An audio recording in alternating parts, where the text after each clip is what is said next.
I'm Randy, your urban farmer, and today I want to till this area right here up.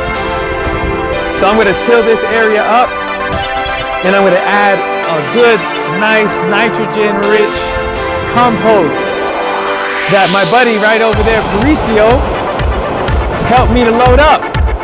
So if you're wondering like about how much was this, just picture about 8 heavy city trash can loads, those big plastic cans filled with wet compost that just been breaking down over the entire winter. So this is beer mash, that's fresh.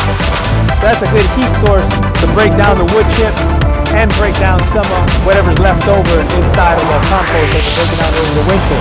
So this is us.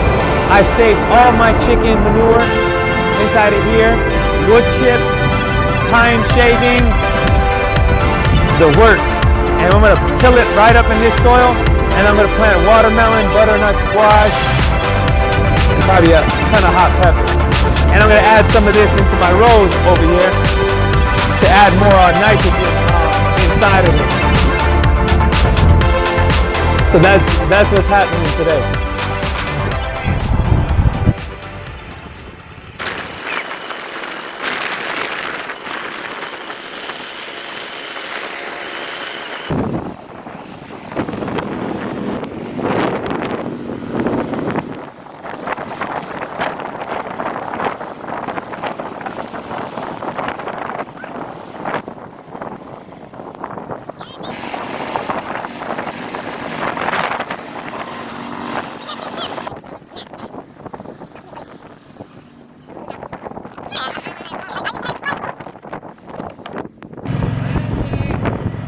Ai con lên đây thì